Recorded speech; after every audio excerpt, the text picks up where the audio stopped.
Игэл телевиз энэ удаагийн тусгай сурвалжлага нэвтрүүлгээр мөнгө байх гэмт хэргийг онцолж байна. Манай улс бол эрүүгийн хуулийнхаа 18-6-ад мөнгө байх гэмт хэргийг тодорхой томьёолсон байдаг. Тоо харуул манай улсад мөнгө байх гэмт хэрэг үйлдэгдэг. За энэ мөнгө байх гэмт хэрэгүүдээ илрүүлж чаддаг. За энэ хүмүүсээ шийдэж чаддаг ийм орон гэж гаднаа харагддаг. Тэгтэл бодит байдал дээр энэ тоо бол энэ эрүүгийн хуулийн мөнгө байх гэмт хэргийн зорилготой бол зөрдгөө.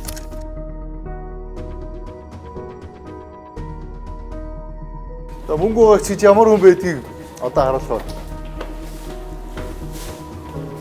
Боцуулгаас харснаа. Харлаа. За энэ утсыг тань зүгээр өгч. Баярлалаа. За утсаа сайжруулсан уу? Сайжруулсан. Хулгай утсыг мэдж байгаа тий. Мэдчихэ. За би одоо цагдаад өргөдөл би бол хулгай хэрэгэл явна. Таваад мөнгө байх гэмт хэрэгэл явна шүү дээ. Нэр юм уу? Гүнээр нэ. Тагнал цагдаа авилгатай тэмцэх газар өөрийн харилцан гэмт хэрэгээ шалахаас гадна мөнгө байх гэмт хэргийг шалах юм тусдаа бүтцтэй. Яг түл ийм хэрэгүүд их гарч байна. За сүүлийн үед анхаарал татж байгаа хэрэгүүд байна. Нүүрсний хэрэг, татвараас зайлсхийх, авилгын томоохон хэрэгүүд, санхүүгийн дөөвөр, мөрөдөө тоглоом гэж юм. Энэ гэмт хэрэгүүдээс олсон хууль бус орлогын араас энэ байгууллагууд мөшгөх ёстой. Тэгтэл яг энэ чиг үүргээ хэрэгжүүлэхэд нэг хуулийн зохицуултны хүндрэл учруулад жижиг ахуй хүрээнд гардаг ийм гэмт хэрэгүүдийг давхар шалах ийм эрхцэн орчидтой болчиход нөгөө мөрдөгч нар маань энэ эргүүдийн араас хөөцөлдөж төдийлөн чадахгүй. Яг тэгвэл энэ жижиг эргүүдэд дарагдаад. За яг энэ талаар эрүүгийн цагдаагийн шилдэг мөрдөгчдийн нэг их мандах ярьсан. Одоо энэ яриаг үргээ. Одоо мөнгө вах гэмт хэрэгтэй тэмцэх хэрэгцээ мөрдөгч ерөөхдөө бүх төрлийн гэмт хэргийг мөрднө л гэсэн үг. Одоо цахим зайлшгүй гэмт хэргийг мөрдөн, зайлшгүй гэмт хэргийг мөрдөн, завшгаач мөрдөн, малын уулгаагаач мөрдөн, хар тамхины эргээч мөрдөн. Тэгэхээр ерөөхдөө бол бас их ажилтай. Тэгэхээр бол одоо бид нэр мөрдөгч одоо прокуроруудын ачааллыг бол давхар бол харгалзахаас өөр арга байхгүй. Энд бол өнөөдрийн байдлаар бол маш их ажилттай явж байгаа. Анхан шатны шүүхүүд 2013-аас 2024 онд мөнгө угаах зүйл ангиар 279 гэмт хэргийг шийдвэрлэсэн. Дээрх 279 мөнгө угаалтын цаана 279 суур гэмт хэрэг байна гэсэн үг. Судлаад үзэхэд цагаан захтнуудаа зохион байгуулж үндэстэн дамнуулан үйлдсэн хэрэг нь ховор. Ерөөс иргэдийн амжиргаа муу, ядуурл их байгаагаас шалтгаалж үйлдэгддэг ахуйн хүрээний өдөр тутам бардаг ердийн иргэд байна. Тухайлбал 92 нь хулгайтай холбоотой, 23 нь дээрэм, 20 нь алдаатай гүйлгээ, андуурагдсан илгээмж, гээгдэл эд хөрөнгө, алдуулт мандыг завшигтай холбоотой 16 залилангийн хэргийн орлогыг ийш тийш болгож зарж үрж хэрэгэлжээ. 2025 он гарснаар дагшдын шүүхүүд мөнгө байх гэмт хэргийн зөвчлөлтөд хичнээн хэрэг шийдсэн байна. Одоо энийг шүүх цэгмээс харъя. Шүүх шийдвэрийн цахим сан руу шүүх цэгм байна гэж ороо нэвтэрчдэг. За эндээс анхаачдын шийдэх тогтоол. За зөвлөл хэсэгт нь 18-ийн 6-гийн 1 гээд тайлт хийхээр гараад ирнэ.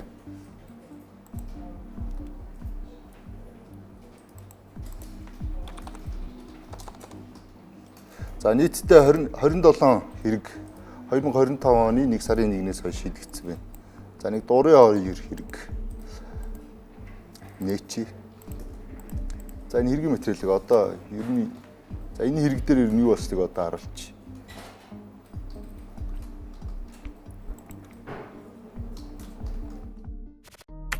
Хэргийн индекс 307 дроп 2025 дроп 0173 дроп Э. Дархуул аймаг дахь Сум дундын анхан шатны шүүх. 2025 оны 5 дугаар сарын 6-ны шийтгэх тогтоол. Дархан хотын иргэн Д 2025 оны 1-р сарын 31-ний өглөө гэрийнхээ үүднээс үйлчлэгээний төв рүү таксидсан. Буугаад хаан банкны ATM алхаж явахдаа гар утсаа гээгээд ирсэн замаараа алхсан боловч олсонгүй. Тэрхэн хоорондоо тухайн гар утсыг эхнэрээ тосхоор алхаж явсан Гагнуурчин Ц олсон байжээ. Гагнуурчин ир гар утас олсноо багш эхнэртэй хэлж улмаараа 2 хоногийн дараа кодыг нь тайлуулад эхнэртэй бэлгэлжээ. Утсаа алдсан Д гар утасныхаа имэйл кодыг цагдаад бүртгүүлсэн байлаа. Бусдын гээсэн утсанд SIM картаа хийж асаасан багш бүсгүй хэдхэн хоногийн дараа цагдаа нарт баригдсан. Гагнуурчин нэрийг бусдын гээгдэл төгрөнгийг завчсан хэрэгээр 450 мянган төгрөгийн торгох ял, харин эхнэр нь гэмтэргийн замаар олсон хөрөнгийг ашигласан үйлдэлээр мөнгө угаах гэмтэрэгт буруутгагдан 6 сарын хугацаанд Дархан хотоос гарах зорчих эрхээ хасуулах ял шийтгүүлсэн. Хэргийн дугаар 24 тэг 8 тэг 33 4 тэг 27 тэг. Баянгол хан уул сонгон найрхан дүүргийн эрүүгийн иргэн анхан шатны шүүх 2025 оны 4-р сарын 16-ны шийтгэх тогтоол. Халамц хоёр 2024 оны 8-р сарын 9-ны орой нийслэлийн сонгон найрхан дүүргийн Сапора худалдааны төвийн урдаас бие үнэлгэж авчээ. Тэд дэлгүүрээс 0.75 литрийн арх болоод хүнс авч залуу өөрийн гар утас болоод интернет банкны кодыг бүсгүйд хэлж өгөөд тооцоог нь хэлгэсэн. Учир нь залуу тухайн эмэгтэйг таньдаг. Өмнө нь 2-3 удаа учирсан байв. Тэд хонох буудалдаа ирээд ууж идцгээж улмаар эхлээд залуу дараа нь эмэгтэй нусанд орсон. Эмэгтэйг уснаас гарч ирэхэд халамц хоёр хідэнэ тасарсан байлаа. Тэрээр эрэгтэй гар утсыг хулгайлж зугатаад өөрийн танил ихч ил рүү 1 сая төгрөг шилжүүлж ATM-ээс гаргуулад мөнгө хувааж авчээ. Хохирогч ис өглөө ганцаараас ирж гар утас алга болсныг мэдээд цагдаад хандсанаар энэ хэрэг илэрсэн. Улсын яллагч нар бие үнэлэгч эмэгтэй Эг хулгайн хэрэгт буруутхан оршин суудаг Дундгов аймгийн Сайн цагаан сумаас 6 сар гарахгүй байх зорчих эрх хязгаарлах ял онох сал гаргасан. Харин шүүх түүнд 280 цаг нийтэд тустай ажил хийх ял өгсөн. Гэмтэргийн замаар олсон мөнгөний талыг авсан Илийг харин мөнгө угаах гэмтэрэгт буруутгаж хохирлоо барагдуулсныг нь харгалзан 1 жилийн хугацаатай тэнцэн харгалзах ял өгсөн байна.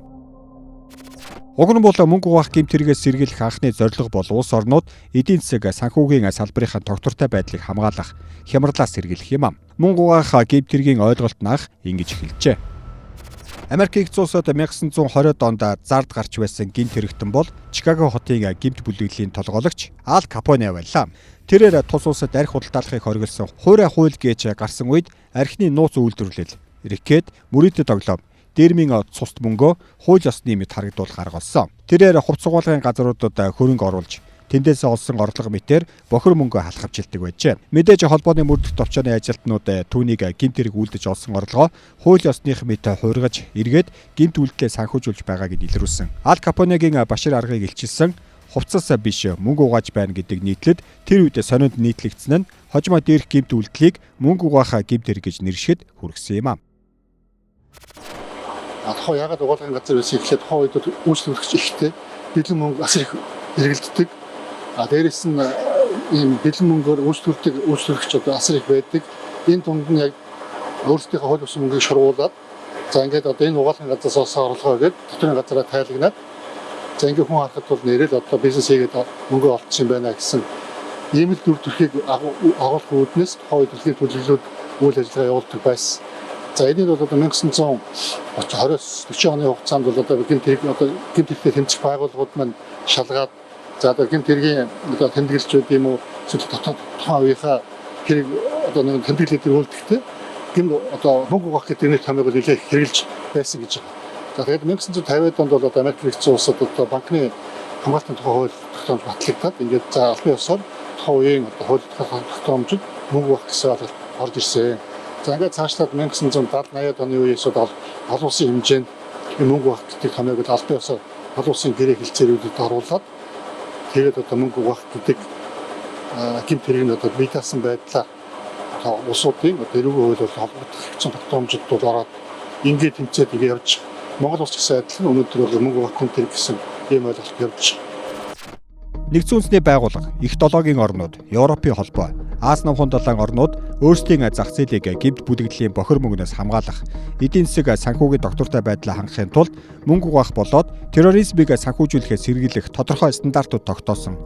Манай улс ФАТФ, APG, OECD зэрэг байгууллагаас өгсөн зөвлөмжийг хар саарл жагсаалтанд орж гарan биелүүлж, өөрийн орны хууль эрх зүйн тогтолцоонд амжилттай шингээж, банк санхүү, бизнесийн салбараа эрсдлээ сэргийлэхээр ажиллаж байгаа. Тэгэхээр нэг терроризмыг санхүүжүүлэх гэдэг эн чинь өөрөө нэг хүний гүү олноор хөнөөх тийм ээ эсвэл зохион байгуулалттай устгах хорлон сүвдэх ажиллагаа гэдэг энэний санхүүжилттэй холбоотой. Энэний санхүүжилтийг тасан зогсоох, санхүүжүүлсэн тохиолдолд тийм ээ их үүсвэрийг нь илрүүлэх, тийм ээ хаах ийм зорилготой. Тэгэхээр эн чинь олон улсын конвенцийн дагуу энд Монгол улс нэгдэж ороод конвенцээр хүлээсэн үүргийнхаа дагуу үндэсний хууль тогтоомжиндоо тусгах үүрэг хүлээсэн. Ер нь маш олон орны энэ мөнгө авах гэмтэрэгтэй тэмцэж байгаа зорилго, агуулга бүх юмыг ингээд судлаад үзэхээр ер нь бол энэ терроризмыг санхүүжүүлэх гэдгээс ихтэйгээр ер нь энэ улс орны эдийн засгийн хөгжлийн явцад юу үүссэн гэхээр зохион байгуулалттай гэмтэрэг, тийм ээ? Одоо хүн худалдаалах, үндэстэн дамжсан хууль бус 8, дээр нэмээд нөгөө авилга албан тушаалын гэмт хэрэг, тэр битгийхэл одоо хохирлагтай залингийн гэмтэрэг байж гэн, татвар төлөхөөс гэмтэрэг байж гэн. Энэ гэмтэргийн гол одоо зорилго бол ерөөсө цагаан цагтнуудын буюу өөрөөр хэлэх юм бол тэр их хэмжээний одоо мөнгө угаах буюу өөрөөр хэлэх юм бол хууль ёсоор олсон мөнгийг эргэлдүүлдэг тэр хүмүүсүүдийг л одоо хууль хяналтын байгууллагын хүрээнд одоо зогсоох ийм зорилготой гэмтэрэг. Цагаан цагтан гэдэг нь болохоор бол одоо юу гэдгийг том бизнесмэнүүд, улс төрчнөр, өөрөөр хэлбэл нөлөө бүхий хүмүүс гэсэн үг. Жирийн иргэдийг бодвол одоо юу гэдгийг өөрийн гэсэн тодорхой нэр хүндтэй, эрх мэдэлтэй, мөнгөтэй ийм хүмүүс бол яг хав энэ одоо мөнгө угаах эрсдэл нь илүү өндөр байдаг нэгдүгээр. Хоёрдугаар эдний мөнгө угаах одоо үйлдэл бол нийгэмд одоо үзүүлж нөлөөлөл нь бол жирийн одоо юу гэдгийг ахын хулгайн гэмтэргээс бол эрс өндөр л дөө. За ягаад гэвэл нөгөө тухайн улс орны эдийн засгийн нэгдүгээрт одоо аюулгүй байдалтай холбоотой асуудал. Хоёрдугаарт гэх юм бол нөгөө авилгалын индексийн асуудлууд. За тэгвэл одоо мөнгө угаах гэмтэрэг тухайн улс оронд илт нэмэгдэж байгаа тохиолдолд бид нар нэг саарл жагсаалтанд ороод гарч ирсэн шүү дээ. Тэгэхээр энэ нөхцөл байдлууд бол одоо бий болдог гэсэн үг. Тэгэхээр эний чинь цаана нөгөө хөрөнгө оруулалтын асуудлууд яригдана. Гэх мэтчлэнгээр ерөөсө сөрөг үр дагавар нь бол зүгээр нэг хувь хүний асуудал гэхээс илүүтэйгээр нийгмийн асуудал болж хувирдаг.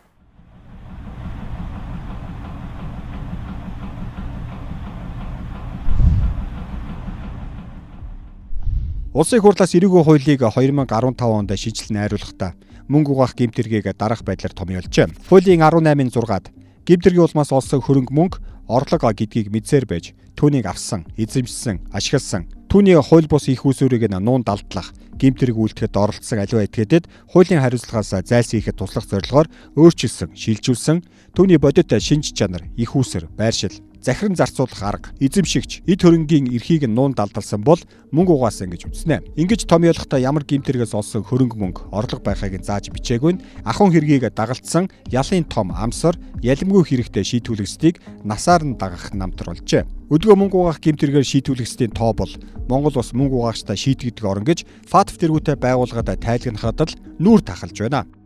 Классик утгаараа гэх юм уу, тийм ээ?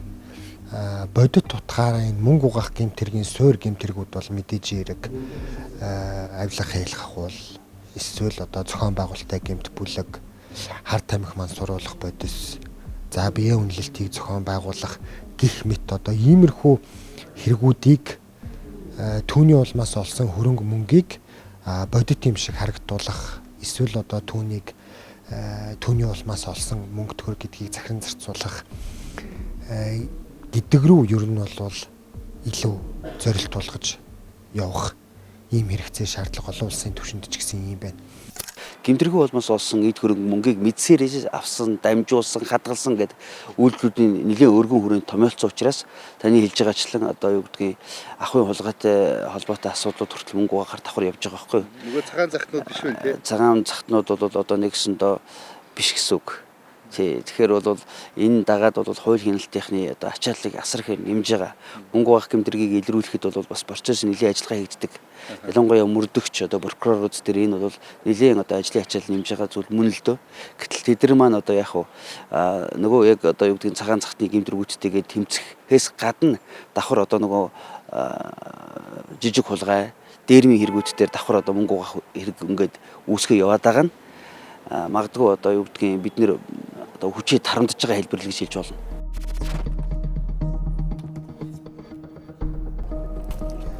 За нэг тоо танилцуулъя. Авилгатай тэмцэх газрын 2013-аас 2024 оны хугацаанд энэ 10 жилд нийтдээ эрх мэдэл албан тушаалаа уруулан ашиглаж олсон хууль хөрөнгийг угаасан 5 эрг, хахуулын мөнгө угаасан нийтдээ 7 эргэл агчдын шүүхээр шийдвэрлүүлсэн байна.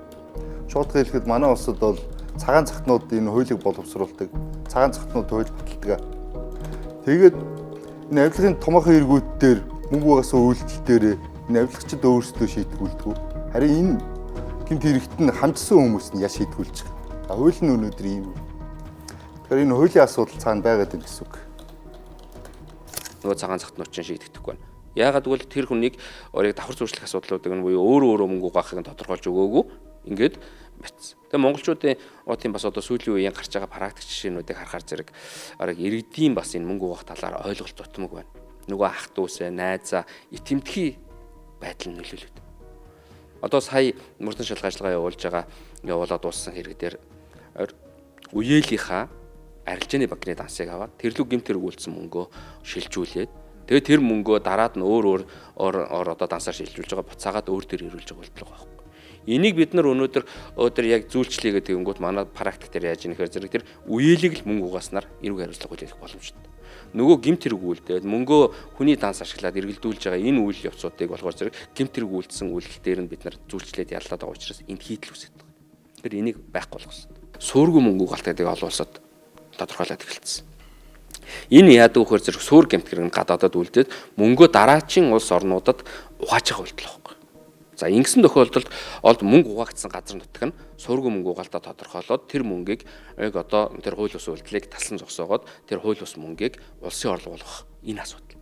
Инхээр зэрэг бид 3 элементээс 1 элементийг нь тодорхойлцоод энтэйгээ тэмцээд байхаар үндсэн 2 гол огтхон буюу энэ гэмт хэрэг тооцох ёстой үйлдэлээ тооцож чадаагүй болоод асуудал үүсэж байгаа. За дараагийн асуудал нь нийгэмд учруулж байгаа хор охирол. Үйлдэж байгаа этгээдийн албан тушаал үйлдэл оролцооноос хамаарат хүндрүүлэх нөхцлүүдийг бид нар тусад нь ялгаж өгөх ёстой байсан. Тэгтэл энийг ялгаж өгөөгүй байсан. Олон улсад яадаг вэ гэхээр зэрэг орог дотооддоо мөнгө угаасан болвол гэмт хэрэгтэй яхаа ангил нь өөр. Гадаад улсад гаргаад угаачих юм бол хүндэрчээд. За бүр тэр тусмаа санхүүгийн мэргэжилтэй экспертүүд, хуулийн мэргэжилтэй экспертүүд, улс төрд нөлөө бүхэн этгээдүүд ороод энэ мөнгө угаах юм бол энэ үйлдэл нь хүндэрчээд. Тэгтэл энэ бид олон улсын энэ практик чиг хандлагыг судлахгүйгээр зөвхөн өөрсдийнхөө олсон хэмжээндээ авч үзээд байгаас хийдэл гараад байна. Эрүүгийн хууль бол гэмт явдалтай тэмцэх төрийн бодлого. Энэ утгаараа ганцхан эрүүгийн хуульд л байнгын ажлын хэсэг ажилтдаг. Хэрвээ шийдэл буруу бол нийгэм эдийн засагт үзүүлж байгаа нөлөөг харгалзаад өөрчилж болно гэсэн үг. Хэрэг хянан шийдвэрлэх ажиллагаанд өдөр тутам оролцдог прокурор шүүхийн ч мөнгө угаах гэмт хэргийн томьёолол нэгд болж өгөхгүй байгааг хэлж байгаа юм а. Шүүхийн одоо нэгдсэн мэдээнээс харахад мөнгө угаах гэмт хэргийн суур гэмт хэрэгт бол дийлэнх хэрэгүүд нь 90-с дээш хувь нь бол өмчийн эсрэг хэрэгүүд байгаа байхгүй. Тэгэхээр энэ өмчийн эсрэг одоо таны асуудаг сая хулгай гэх мэт ийм жижиг хохиролтой хэрэгүүдийн бол суур гэмт хэрэгээс хасъя. Харин одоо энэ өмчийн эсрэг гэмт хэргийг хүндрүүлэх нөхцөл байдлаар үйлдэгдсэн. Жишээлбэл зохион байгуулалтаагаар үйлдсэн. Энэ хэргийг үйлдэж их хэмжээний хохиролд учруулсан гэх мэт хэрэгүүдийг. За түүнээс гадна энэ олон улсын конвенцад одоо цор санд болгож байгаа тийм эрсдэл өндөртэй одоо хэрэгүүд. Тухайлбал одоо албан тушаалын гэмт хэрэгүүд тийм ээ. Эсвэл одоо хүн худалдаалах гэмт хэрэг, бэлгийн мүлжлэг, эсвэл хууль бус зэвсгийн 8, эсвэл хүрээлэн буй орчны эсрэг гэмт хэрэг ч юм уу. Ийм одоо гэмт хэрэг үлдэж одоо мөнгө угаасан байх юм бол одоо суур гэмт хэрэг тооцох жагсаалтын аргыг хэрэглэе гэж байна. Өмнө нь бол 15 оноос өмнө бол тусдан зөвлөжилж тийм ээ гэмтрийг болоос бий болсон эд төрөнгийг одоо хөдөлтөм орлуулсан завширсан ийм зүйл ингэтэй бас энэ тал руу нь одоо давхас ялгаж зааглаж зөвлөжлөх ёстой гэдэг дээр бол бас манай судлаач нар бас санал нэгдэж байна. Хоёрдугаарт энэ гэмтрийг болоос бий болсон хөрөнгийг тийм ээ хураах, улсын орлого болгох. За гадна одоо Монгол улсаас гадагшаа гарсан одоо хөрөнгийг одоо олж тогтоож илрүүлж хураах. Энэ одоо эрх зүйн зохицуулт бас манайд маш тутамгүй байгаа. Хөрөнгийн менежментийн тухай хууль гэж байх ёстой. Энийг бол одоо бид эрүүгийн эрхийн шийдвэрлэх тухай хуульдаа тусгаж бүлэг болгож оруулж өгөө. Бидээс хууль байлгах уу? Өөрөөр хэлбэл эн чинь цаг хугацаа маш их хүний нөөц хөрөнгө хүч зарсан мөрдөн шалгах ажиллагаа байгаа учраас ерөөсөө бас энэ эрх зүйн зохицуулалт тэр мөрдөн шалгах ажиллагааг одоо гадаадын мөрдөн шалгах байгууллагатай хамтарч явуулах эрх зүйн үндсийг нь бүрдүүлэх. Тэгээ шалгааж явуулаад ирсэн олоод ирсэн нотлох баримтыг нь Монгол улсын тийм ээ энд эрх зүйн тогтолцоонд одоо процессын хуулинд нотлох баримтаар хэрхэн яаж үнэлэх юм бэ гэдгийг ингээд зохицуулаад явах шаардлага байна л гэдгийг л ерөөсөө энэ бүх судлаачид тийм ээ одоо ерөн сүүлийн үед энийг маш эрчимтэй ярьж байна. Сүүлийн хэдэн жил манай улсад үндэстэн замсан зохион байгуулалтаа гэмт бүлэглэлүүд үйл ажиллагаа явуулж байгаа. За энэ чиглэлийн гэмт хэрэгүүд бас олноороо гарч байна. За цаашид ч бас ийм гэмт хэрэгүүд гарна. Хэрвээ манай улс энэ мөнгө уух гэмт хэрэгтэд тэмцэх эрх зүйн орчноо сайжруулвал энэ гэмт хэрэгтэд тэмцдэг байгууллагууд нь зөв байгаа онилно. За энэ талаар ч өнгөрсөн жил энэ эрүүгийн цагдаагийн албаны дарга Сэргэлэнбаатар ярьсан байдаг. За энэ яриаг одоо үргэлье. Бид бол мөнгө угаах төр суур гэмт хэрэгээ тодорхойлно. Өөрөөр хэлэх юм бол байгаа оновчтой тодорхойлохгүй бол бидний байгуул онохгүй яваад байгаа юм байна гэдэг дээр санал нийлжлээ гэж. Мөнгө угаахтай холбоотой бид үндсэн 3 асуудал дээр онцгой анхаарах шаардлага байна гэж дүгнэж байна. Нэгт бол гадаад улсын энэ гэмт бүлэглэлээс явуулж байгаа хууль бус үйл ажиллагаа юм уу энэ гэмт хэргийн үйл ажиллагаа бол манай улсыг чиглээд эхэлсэн байна гэдгийг шалгаж байгаа хэрэгүүдийн жишээн дээрс харагдаж эхэлж байна. Дүн шинжилгээ үзэх. За энд байгаа одоо энэ дүн шинжилгээний мэдээлэл Монгол улсад сүүлийн 1 жил гэж байгаа боловч энэ ердөө 2 сарын хугацаанд гарсан тоо байдаг. Монгол улсын 277 иргэн охирсон нийт охирлын дүн 4 тэрбум болсон. Одоо юу гэхээр энэ дээр бол Telegram аппликейшн ашиглаж байгаа. 800 эдтэй ирэг гэдэг. Монгол улсын нутаг дэвсгэрээс хит хитэн аппликейшн ашиглаж залилах гэмтрэл үлдчихсэн. Эсвэл мөрөдөө тоглоом зохион байгуулсан. За энэ мөрдөн шалгах ажиллагааны үр дүнд бид 800 албатан гаргасан. За 884 одоо захин компьютер хурааж авсан 12,000 орчим утас тэр хэмжээний дугаар. За ингээд 1.5 тэрбум төгрөгийн бэлэн валют ингэ хурааж авсан. Энэ яасан гэхээр одоо бидний яриад байгаа одоо Камбож, Тайланд, Вьетнам гэх мэт энэ улсуудад Мьянмар гэдэг энэ улсуудад байрлаж байгаа гэмт бүлэглэлийн үйл ажиллагаа тухайн улсад орших боломжгүй болоод ирэхээр өөр улс руу шилжиж байгаа ийм дүр зураг. Тэгэхээр манай улсад бодитоор энэ аюул эрсдэл бий болцсон. За одоо Мьянмарт байрлалтай энэ KK Park гэдэг бүгд найрамд хятад ард улсын гаралтай ийм гэмт бүлэглэлийн сүлжээ үйл ажиллагаа явуулж байгаа. Монгол улсын 4 иргэнийг 1 сарын өмнө бид нар шалгасан. Манай улсын нутаг дэвсгэрээс Австрали, Канада, Герман ч юм уу энэ улсууд руу чиглэсэн залилан мэхлэх гэмт хэргийг хийж исэн ийм нөхцөл байдал тогтоогдож байгаа. Тэгээ энэ хүмүүс яасан гэхээр өнгөрсөн 7 сараас 23 оны 7 сар хүртэл 1 жил орчим 4 улсад очоод яг энэ KK Park гэдэг энэ бүлэглэлийн лагерт ажиллаж исэн. Тэгээ өөртөө бид нар хөдөлмөрийн мүжлэгт орсон гэдэг ийм зүйл хоригдж исэн бичиг баримтаа хураалгасан тэгтээ цалинтай байсан. Монголд ирээд энийг үргэлжлүүлсэн гэдэг. Тэгэхээр бидний одоо яриад байгаа энэ суур гэмт хэргийг тодорхойлох энэ асуудлын цаана бид байгаа онох асуудал бол ийшээ чиглэх ёстой гэж бид дүгнэж байна. За энэ 20 оноос хойш мөрдөн шалгах ажиллагаа явуулаад өнгөрсөн жил шүүхээр шийдэгдсэн. Тэгвэл мөнгө угаахаар шийдэгдэг үүрэг байгаа. Татвараараа шийдэгдсэн. Энэ хэргийн тухайд 13 улсаас мөнгө орж ирсэн. Буцаад яг тэр дүнгээрээ 8 улс руу гарч ирсэн. Ингээд компани судлаад үзэхээр гадны иргэн хөрөнгө оруулагчаар бүртгэлтэй тэрний төлөөний хүн гэдэг нэг хүн гүйцэтгэх захирлаар бүртгэлтэй. Хийдэг ажил нь ерөөсөө мөнгө хүлээж аван шилжүүлнэ. Ямар нэгэн одоо юу байхгүй. Монголд явуулж байгаа бизнесийн үйл ажиллагаа байхгүй, төсөл байхгүй, татврын зүйл ангаар яа шийдэглээ авсан одоо мөнгө буцааж авч байгаа. Дараагийн жишээ за мөн адил. За энэ бол Оросын холбооны улсын иргэн байсан. Монгол улсад аж ахуйн нэгж байгуулсан. За мөн адил үйл ажиллагаа болсон. Халхавчийн компани. За энэ дээр бас нэг ноцтой юм байсан нь болохоор хэд хэдийн гэрээнүүд нь бас зэвсэгтэй холбоотой олон улсын ийм нэг юм ажиглаж. Энийг чиг үүргийнхэн байгуулах шалгалсан. Энэ компани дансаар 54 тэрбум төгрөгийн орлого зарлага орж гарсан. Монголд үйл ажиллагаа явуулдаг. За ингээд 1 сая долларын зарцаагаа шалгасан татврын зүйл ангаараа ялавч. За 3 дахь асуудал ер нь бид бүгдээрээ мэдж байгаа да. Энэ өнгөрсөн жил гаруй хугацаанд бас нэлээд үс сенсац болсон. Тэгээд 10 орчим төгрөгийн хөрөнгийг энэ хэрэг дээр бол бид хураасан. За төмөр зам ялангуяа дид бүтцийн шугам дагсан авилгын сүлжээг тодорхой хэмжээнд таслан зогсоосон гэж харж байгаа. Батлын хэрэггээд хэрэг шүүхээр шийдэгдсэн.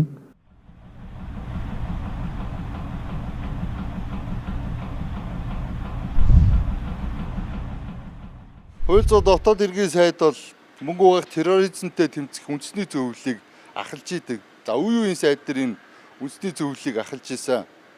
Мөнгө багах терроризмтэй тэмцэх чиглэлээр ажилладаг энэ холбогдох төрийн байгууллагууд болон санхүүгийн байгууллагууд холбогдох ажил хэрэг саналуудаа бол энэ үндэсний зөвлөл рүү илэрхийлж ижээ.